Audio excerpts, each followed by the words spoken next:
There's no business like show business, and there's no people like show people. But even if that's true, celebrities aren't immune from death. This is Dumb Ways to Die Celebrity Edition. Not everyone on this list is at fault for their own deaths, but they still managed to die in a pretty ridiculous way.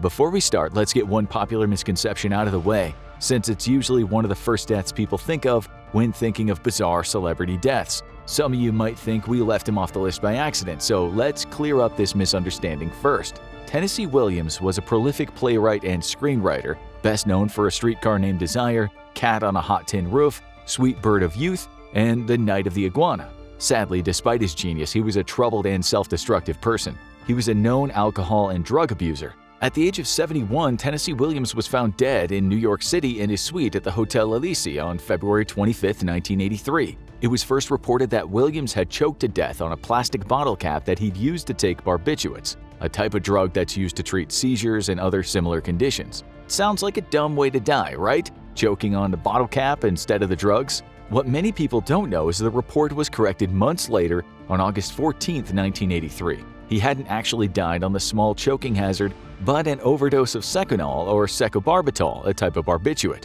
Now, if you still categorize this as a dumb way to die, we'll leave that up to you. We felt we'd be remiss not to correct this often repeated piece of misinformation. Aeschylus is the oldest celebrity death on our list. He was an ancient Greek tragedian, and he was considered the father of tragedy. If you're familiar with Greek plays, you might also know his works, the Oresteia, the Persians, or Seven Against Thebes. It's possible he also authored Prometheus Bound, but this claim is disputed by historians. Aeschylus was killed by a tortoise. He was 67 when an eagle dropped a tortoise on his head. It's believed that the eagle thought his bald head was a rock, and that the bird had intended to use the rock to crack open the turtle's shell. Roman author Pliny stated that Aeschylus spent a lot of time outdoors because of a prophecy that he'd be killed by a falling object. There's no way to verify if this is actually true, as is the case with many deaths from the ancient world, but we personally want to believe the story, as death by tortoise is a rather ironic way to go for the father of tragedy. You may not remember Martha Mansfield,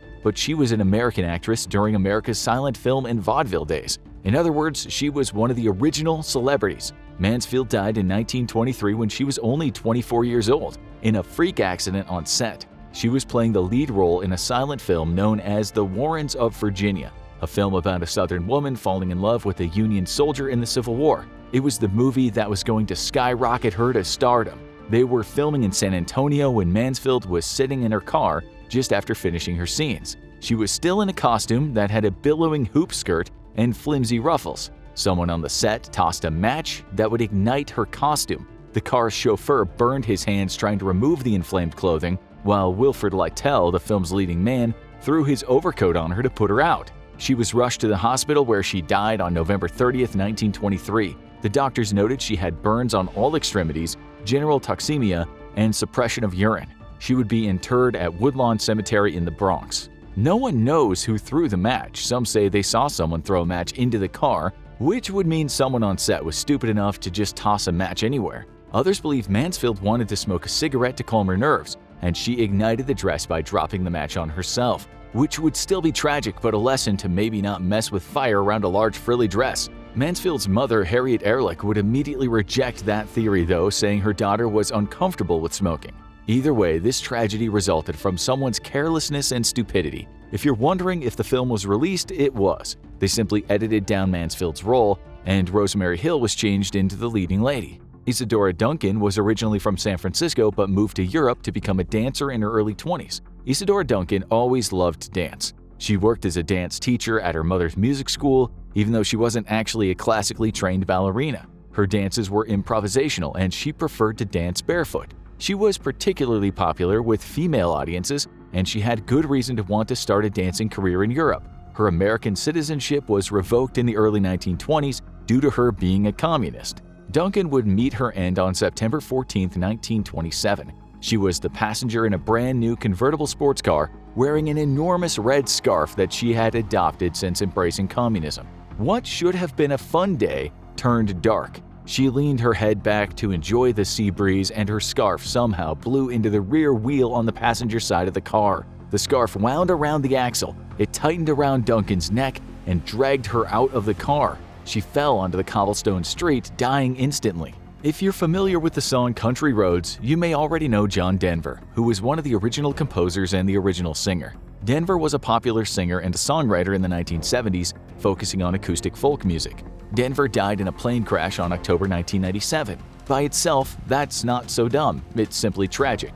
The dumb part of this death comes from how he died in that plane crash. John Denver was the pilot and the only passenger on the plane, and it's not totally clear what caused the crash. The details we do know make it immediately clear the whole thing was a bad idea from the start. Denver was flying in an experimental home-built aircraft. He was also flying without a pilot's license. Due to his arrest record for drunk driving, he was not legally permitted to fly any plane. Although the autopsy found no signs of alcohol or drugs in his system, it seems like a bad idea to fly a plane without a license. So while his death was tragic, we do have to add him to the list of dumb ways to die Celebrity Edition. And perhaps the cherry on top was one of Denver's most popular songs, Leavin' on a Jet Plane. Hungarian-born Harry Houdini was a renowned escape artist. He would jump off bridges in handcuffs and leg irons, submerge himself in a Chinese water torture cell upside down by his ankles, and escape sealed milk cans filled with water. Although impressive, Houdini was an accident waiting to happen. So, what did him in? Did he drown? Suffocate? Did he plunge to his death? On October 24th, Houdini was performing for a packed house only to be whisked away to be treated for appendicitis, dying a week later on Halloween.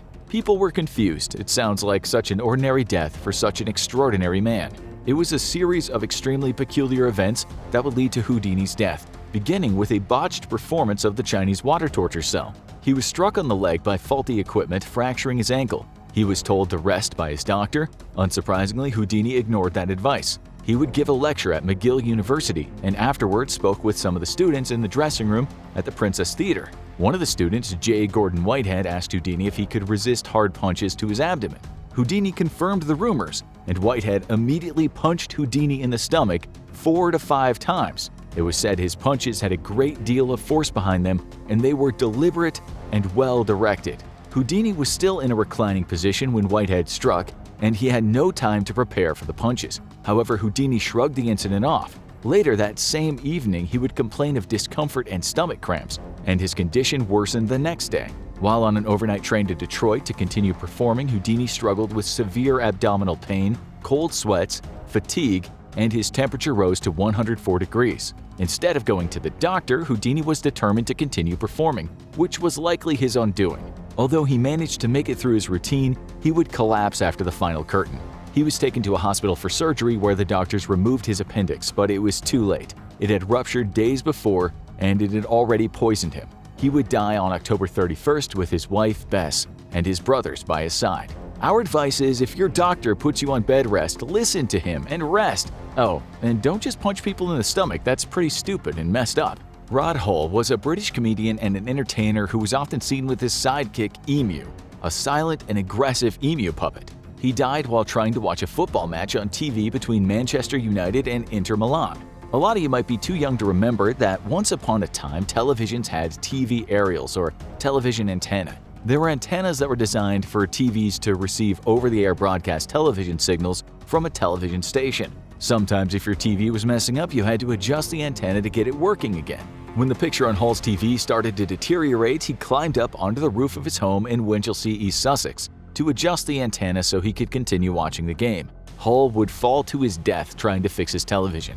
No one witnessed his death, so it's not entirely clear what happened. He might have simply lost his footing, but some people have brought up the possibility that he may have had a heart attack. However, no one can say if he had a heart attack before or after the fall. While this is a dumb way to die, it's also not a likely cause of death in this day and age. What we will say is be careful climbing up on rooftops, otherwise you might be doomed to share Hull's fate. Hollywood has a history of stupid. On-set accidents have gotten people killed. As of 2021, at least 43 people have died on film sets in the United States since 1990. Brandon Lee was an actor, martial artist, and the son of late martial arts star Bruce Lee. In 1993, he met a tragic but avoidable end while filming a death scene for The Crow. He accidentally died when he was shot with a prop gun. The autopsy revealed the gun had actually fired a .44 caliber slug that ended up lodged near the actor's spine. John Eric Hexum was an actor and model best known for Voyagers and Cover Up. While on the set of Cover Up, Hexum pretended to shoot himself in the head with a prop gun for a fake game of Russian roulette. Unfortunately, the .44 Magnum fired off a real bullet into his head. While the actors are not at fault, the disregard that those in charge had for the actor's safety lands this on our list of dumb ways to die. Why were prop guns loaded in the first place? 62-year-old Jimmy Heselden was a British businessman who bought the Segway company from Dean Kamen, the inventor of the Segway and iBot, in 2009. Not long after, he died by accidentally riding one of the scooters off a cliff near his Yorkshire home.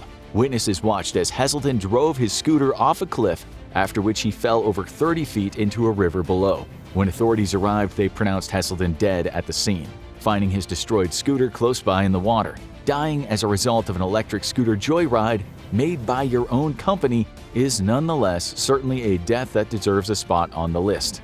Claude François was a French pop singer, composer, songwriter, record producer, drummer, and dancer in the 1960s and 70s. He was known as Clo-Clo to his fans, and he was one of the most popular recording artists in France. One afternoon, François planned to head out to a recording studio but wanted to have a shower first. When he finished, he noticed the light bulb above the shower had burned out. François' feet were still in the water when he reached up to change the bulb.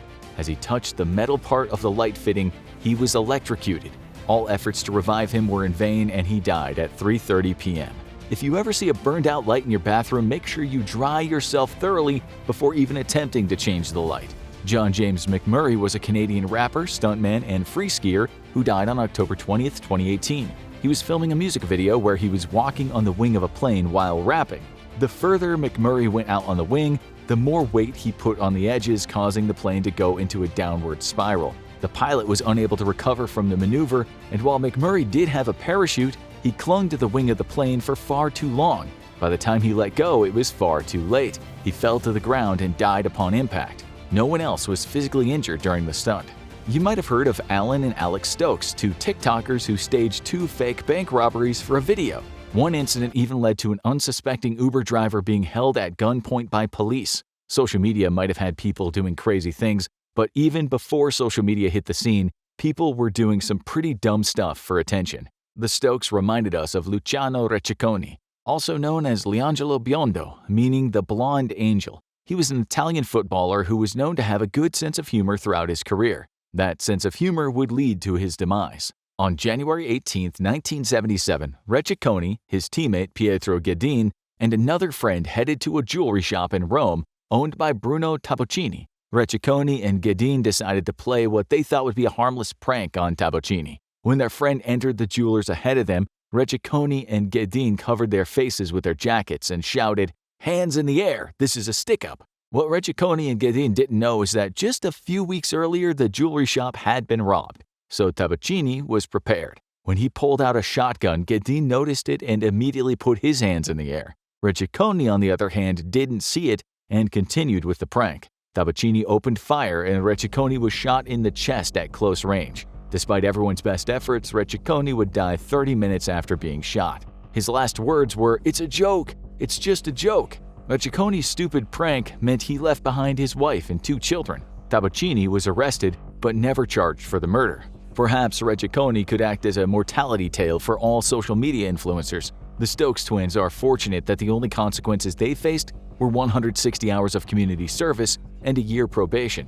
Kinks aren't unusual. If you aren't hurting anyone, there's really no reason to shame anyone for having them, but you have to be careful. We warned you, as if you're not careful, certain kinks can get deadly, such as in the case of beloved actor David Carradine, who was found dead in the closet of a Bangkok hotel room on June 3, 2009. Carradine was best known for playing the titular Bill from the Kill Bill film series. Thai police believe Carradine accidentally died while engaging in autoerotic asphyxia, which is a subcategory of sexual masochism.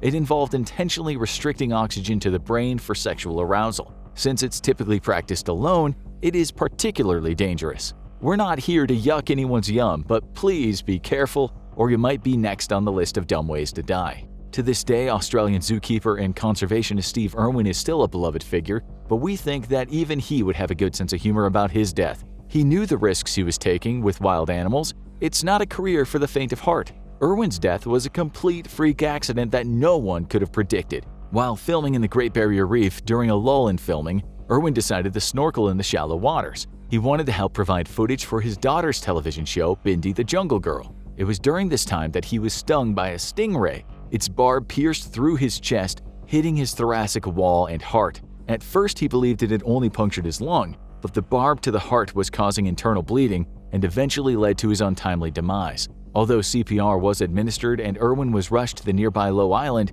he was pronounced dead by medical staff. His death is the only known stingray fatality caught on film, and he is one of the few people to die by stingray. The conclusion of the story is, watch out around wildlife. It's as unforgiving as it is unpredictable. Even animals believed to be relatively safe can be deadly. But with what we know about Steve Irwin, we're sure he wouldn't want us to hold it against Mother Nature. Canadian country folk singer and environmentalist Taylor Mitchell would also learn this lesson the hard way. Mitchell was alone in the Cape Breton Highlands National Park, a park where the resident coyotes had adapted to survive on a limited food supply. They'd learned how to hunt and kill moose, something that is out of the ordinary for most coyotes. While hiking alone, Mitchell was attacked by 2 coyotes on the trail. Her screams were heard by another hiker who called 911. When RCMP officers arrived, they shot one of the coyotes and had Mitchell airlifted to Queen Elizabeth II Health Sciences Center in Halifax. She was covered in bites and she died early Wednesday morning on October 27, 2009.